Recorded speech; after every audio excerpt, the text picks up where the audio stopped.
تو میں کہوں گا محمد الرسول اللہ، تو آواز ہے کہ یا رسول اللہ امرت اللہ افتح لأحد قبلک ولن اقوم لأحد بعدک۔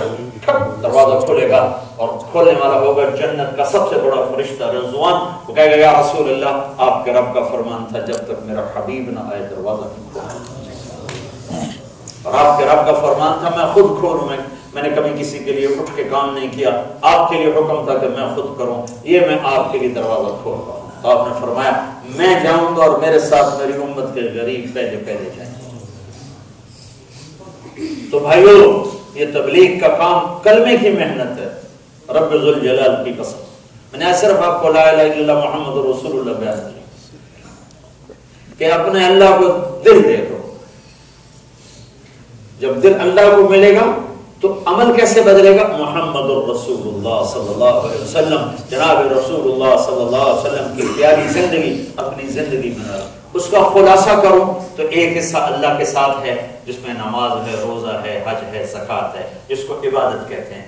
تو نماز 24 گھنٹے میں 5 وقت فرض ہے، زکوٰۃ صرف مالداروں پر ہے، حج صرف مالدار اور صحت مند، مالدار بھی ہو صحت مند بھی ہو، مالدار ہے اور بیمار ہے حج فرض کوئی نہیں ہے، مالدار ہے معذور ہے حج فرض کوئی نہیں ہے، ہاں زکوٰۃ فرض ہے۔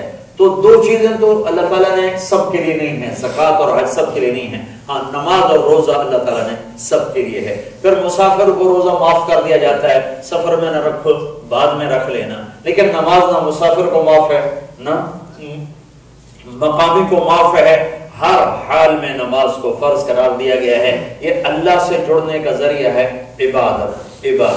عبادت جس میں نماز سب سے اعلیٰ درجے کی چیز ہے۔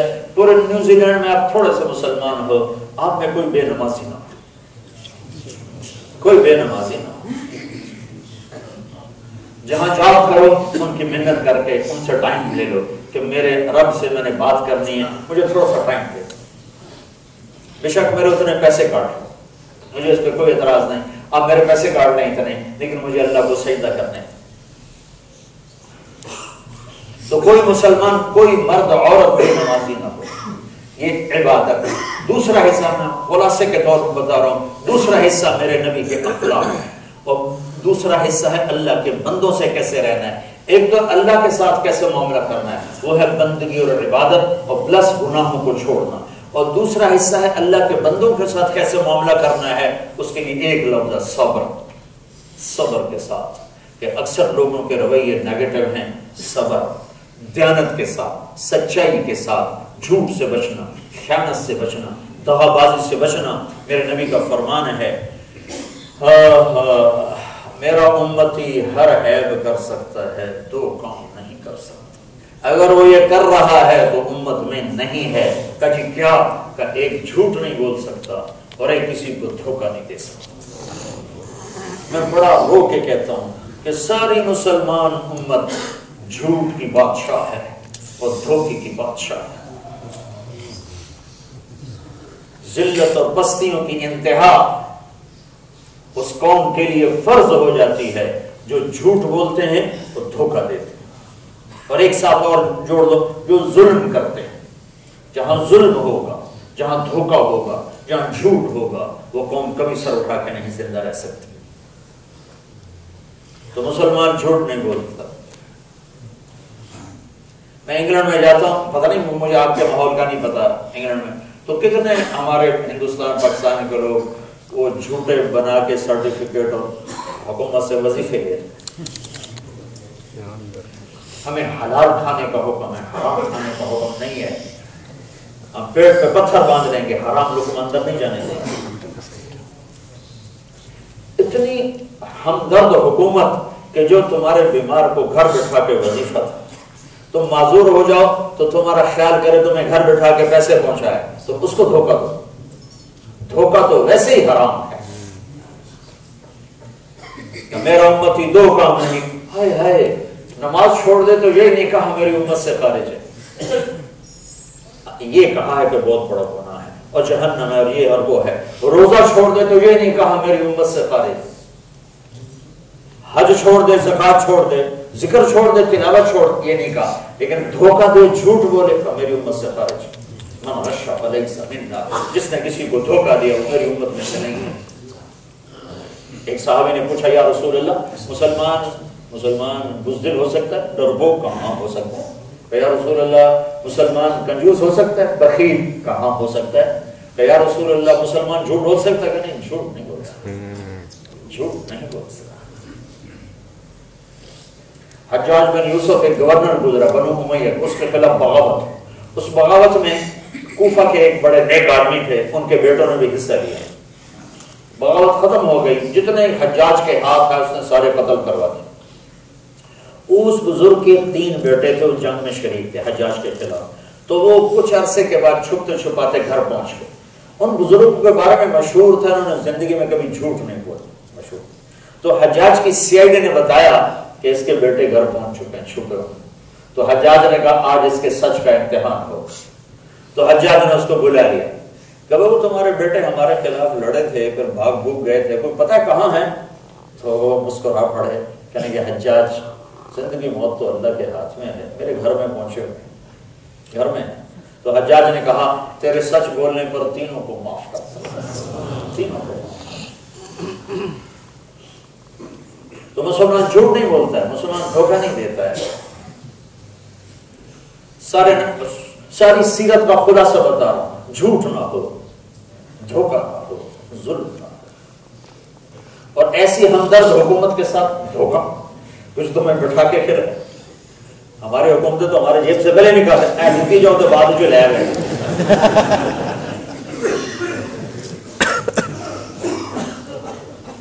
تو مسلمان دھوکہ نہیں دیتا۔ حضرت جریر بن عبداللہ ایک صحابی، انہوں نے اپنے نوکر سے کہا گھوڑا خرید کے لاؤ میرے لیے۔ بازار گئے، 300 روپے میں گھوڑا خریدا، 300 درہم۔ جب وہ اور ان کو لے کر آیا مالک کو کہ آ کر میرے آقا سے آپ پیسے وصول کریں، مالک بھی ساتھ، نوکر بھی ساتھ، گھوڑا بھی ساتھ۔ تو جریر بن عبداللہ نے پوچھا کتنے میں لیا؟ کہ جی 300۔ تو میری چیز ہے، یہ میری ویسٹ کوٹ ہے، میں $100 میں بیچوں یا $1 میں بیچوں، مجھے حق ہے، مجھے حق ہے۔ اگر مولوی تسلیم میرے $1 پر وہ مجھ سے لے لیتا ہے تو کوئی زیادتی نہیں ہے، کیونکہ میں خود $1 میں بیچ رہا ہوں۔ تو اب گھوڑے کا مالک 300 درہم میں بیچ رہا ہے، اور یہ 300 دے دیں تو سودا ڈن ہے، کوئی اس میں ناجائز کوئی نہیں، لیکن ایک پیچھے اخلاق کا ضابطہ ہے۔ جریر بن عبداللہ نے دیکھا، وہ بڑے سردار تھے، یمن کے شاہی خاندان کے تھے، تو گھوڑوں کی نسلوں کو جانتے پہچانتے تھے، تو انہوں نے دیکھا گھوڑا قیمتی ہے اور مالک کو پتہ نہیں اس کی قیمت کیا ہے۔ تو کہنے لگے بھائی میں اگر تیرے گھوڑے کے 400 کر دوں تو تمہیں کوئی اعتراض تو نہیں؟ کہنے ہیں کہ مجھے تو خوشی ہوگی، کہ اگر 500 کر دوں تو کہیں پھر اور زیادہ خوشی ہوگی، کہ اگر میں 600 کر دوں تو کہنے لگا جی کیا کہنے، کہ اگر میں 700 کر دوں، کہا جی مجھے اور کیا چاہیے، کہ میں 800 کر دوں۔ کہا حضرت جی تسی لینا ہی کیا میں حاصل کرتے کیونکہ لینے والا تو پیسے نہیں نہ بڑھاتا، جو لینے والا تو کہتا جی کٹاؤ، وہ دینے والا کہتا ہے اس تو زیادہ میرے کو گنجائش کوئی نہیں ہے۔ تو وہ حیران ہو گیا کہ لینے والا کیوں پیسے بڑھا۔ تو پھر اچھا بھائی ڈن، تیرا گھوڑا 800 میں خریدتا ہوں، یہ لو 800 چلو۔ جب وہ تو الٹی چھلانگیں مارتا چلا گیا تو اس کے نوکر نے کہا ان کے کہ یہ کس خوشی میں 500 بڑھائے تھے، جب میں 300 میں سودا کر کے آؤں؟ تو فرمایا اس کو خود پتہ نہیں تھا میرے گھوڑے کی کیا قیمت، اس کا گھوڑا 300 کا نہیں تھا، 800 کا تھا۔ اگر میں 300 میں خریدتا تو یہ دھوکہ ہوتا، اور میں نے اپنے نبی سے وعدہ کیا تھا زندگی میں کسی کو دھوکہ نہیں۔ میرے نبی نے مجھ سے وعدہ لیا تھا کہ زندگی میں کسی کو دھوکہ نہ دینا۔ آج مسلمان کا نام دھوکے باز ہے۔ مسلمان کون ہوتا ہے؟ جو دھوکہ، جو فراڈ کرتا ہے، جو جھوٹ بولے۔ تو میرے نبی کی زندگی کا خلاصہ بتا رہا ہوں، ایک لوگوں کے منفی رویوں کے سامنے صبر کرو، سہ جاؤ، پی جاؤ۔ گھر میں بھی بیوی کے ساتھ اچھا سلوک ہو، ماں کے ساتھ اچھا سلوک ہو، بچوں کے ساتھ اچھا سلوک ہو، بھائیوں کے ساتھ اچھا سلوک ہو۔ کتنی ہی کڑوی بات آئے اسے مٹھاس میں تبدیل کر کے پی جاؤ۔ اپنی عورتوں سے حسن سلوک رکھو، عورت کمزور ہوتی ہے، اس کی کمزوری کی وجہ سے اس میں ضبط اور برداشت کم ہوتا ہے، اس کو برداشت کرو۔ اللہ کے نبی کا فرمان ہے بہترین مسلمان وہ ہے جو بیوی سے اچھا سلوک کرتا ہو، اور آپ نے فرمایا میرا سب سے اچھا سلوک ہے اپنی بیویوں کے ساتھ۔ اگر والدین، مجھے نہیں پتا آپ کا فیملی سسٹم کیا ہے، والدین ہیں نہیں ہیں، اگر ہیں تو ان کو غنیمت سمجھو۔ میرے نبی نے فرمایا کاش میرے ماں باپ زندہ ہوتے تو لوگ دیکھتے میں ان کی کیسے خدمت کرتا ہے، اور نہیں تو ایک تو ہوتا میری ماں تو ہوتی، آئے میری ماں تو ہوتی۔ میں نے زندگی میں بڑے سفر کیے، زندگی گزر گئی سفر، لیکن جو میں اللہ کے نبی کی ماں کی قبر پہ گیا ہوں وہ میری زندگی کا سب سے بڑا سرمایہ ہے۔ میں 2 دفعہ بیت اللہ کے اندر گیا ہوں تو میں نے اپنے آپ کو کھویا ہوا پایا، لیکن جو میں اپنے ماں کی قبر، میری بھی ماں ہے، تمہاری بھی ماں ہے، کل کائنات کی ماں ہے، محمد مصطفیٰ کی ماں کل کائنات کی ماں ہے، جو میں وہاں تھا وہ میں کہیں بھی نہیں تھا۔ بیچ جنگل میں میرے نبی کی ماں کو اللہ نے موت دی تھی جب میرے نبی کی عمر صرف 6 سال تھی، اور یہ قافلہ 3 افراد، ایک میرے نبی تھے، ایک ان کی خادمہ ام ایمن تھی، اور ایک ان کی ماں تھی آمنہ رضی اللہ تعالیٰ عنہا، جن کی عمر صرف 25 سال تھی۔ 25 سال کی عمر میں ایک دم موت نے پکڑا، جنگل ویرانہ ہے، کبھی تمہیں اللہ لے جائے عمرے پر تو دیکھنا جا کے کہ کہاں میرے رب نے اپنے سب سے محبوب پر کیا امتحان ڈالا۔ میں تو یہ سوچ سوچ کے پاگل ہو رہا تھا جس کے لیے کائنات بنائی گئی، یہ یہاں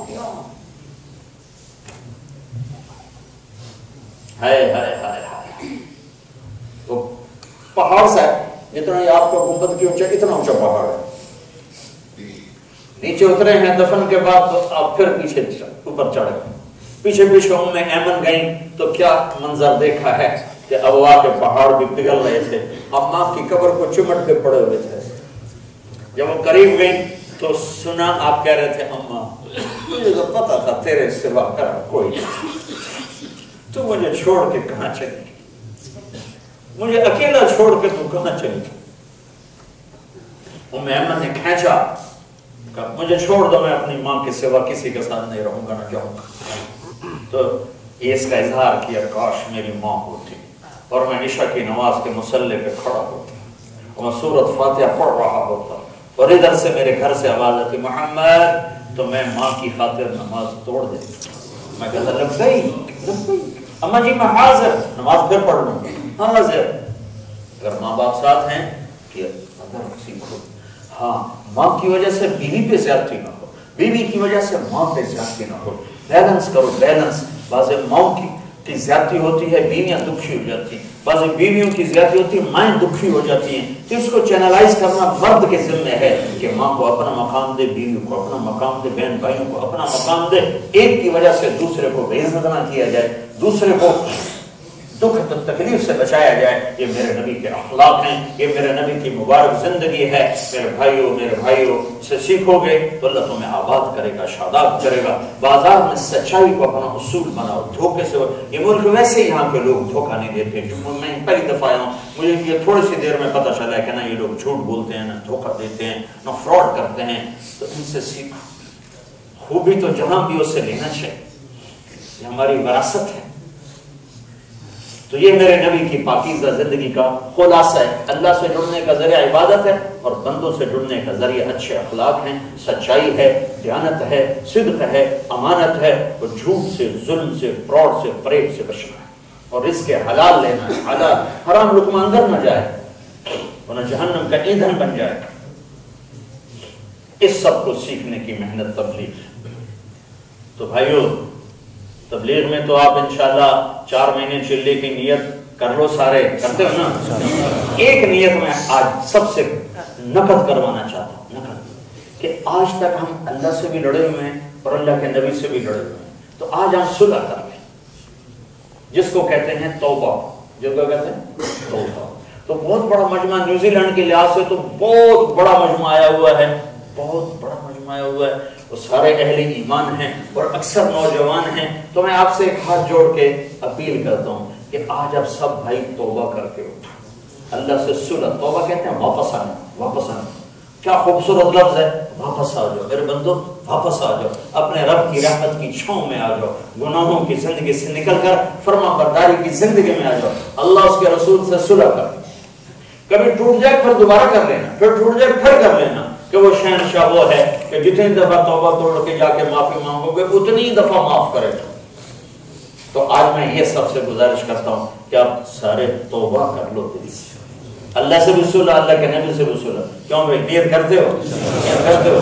اچھا ماشاءاللہ اللہ کا فضل ہے، ہمارے تو گناہ تھوڑے تھوڑے ہیں، کوئی بہت بڑے گناہ کوئی نہیں ہے. میرا نبی فرماتا ہے، میرا اللہ کہتا ہے، میرے نبی کا فرمان ہے کہ اللہ تعالیٰ فرماتے ہیں میرے بندے تم اتنے گناہ کرو کہ آسمان کی چھت کو لگا. کوئی کر سکتا اتنے گناہ کوئی کر سکتا ہے کہ آسمان کی چھت کو لگا؟ میں اللہ کی قسم کھا کے کہتا ہوں آدم علیہ السلام کی ساری نسل، جنات کی ساری نسل اور فرشتے بھی گناہ گار ہو جائیں، ان کی ساری نسل مل کے گناہ کرے، آسمان کی چھت کو نہیں لگا سکتے. اور میرا رب کہتا ہے لو بلغت ذنوبک عنان السماء. ایک کیا آکلینڈ کا ایک مرد ایک عورت اتنے گناہ کرے کہ آسمان کی چھت کو لگا دے، پھر صرف ایک دفعہ کہہ دے یا اللہ معاف کر، تمہیں سارے معاف کر ولا ابالی، مجھے پرواہ نہیں، غفرت لک ولا ابالی، جو معاف کر دے، ہمیں کوئی پرواہ نہیں ہے. تو میں آپ سب بھائیوں کے ہاتھ جوڑ کر کہتا ہوں کہ آج سارے بھائی توبہ کر دیں. کیوں بھائی کرتے ہو؟ کرتے ہو تو کہو میرے ساتھ یا اللہ میری توبہ. ایک دفعہ پھر کہو یا اللہ میری توبہ. ایک دفعہ پھر کہو یا اللہ میری توبہ. اللہ کی قسم معاملہ آسان صلح ہو گئی. جتنے گناہ تھے رب ذوالجلال کی قسم اگر دل سے کہا ہے معاف ہو گئے. آپ سارا مجمع میرے رب کی عزت کی قسم ایسے بیٹھے ہو جیسے آج ماں کے پیٹ سے جنم لیا. ایک ادھر جو الٹے ہاتھ پہ فرشتہ بیٹھ کے لکھ لے کے بیچارہ تھک گیا ہی، آج وہ ویلا ہو گیا. ساری فائل غائب کر دی گئی، ساری فائل غائب کر دی گئی اور نئی فائل لگ گئی. یہاں سے باہر جا کر کچھ کرو گے تو لکھا جائے گا پچھلا سب میرے رب نے مٹا دیا. وہ ایسا کریم اور مہربان ہے. یہ صلح تو کر لو پکی. اور اس سال کے اندر اندر جو بھائی 4 مہینے لگائیں گے وہ کھڑے ہو جائیں. چلا 4 مہینے کے جو نکلیں وہ کھڑے ہو جائیں. سال پورے کا دے رہا ہوں، پورا سال میرے ادھار کا ظرف دیکھ لو، پورا سال. ہاں جی، ارادہ کرنے میں کوئی پیسے لگتے ہیں؟ کیوں بھائی ارادہ کرنے میں جو پیسے لگتے ہیں، اور ارادے کے لیے کھڑے تو ہو جاؤ. اللہ کو دکھا تو دو. لکھنے والوں کو عاجز کر دو کہ نام ہی نہ لکھ سکیں.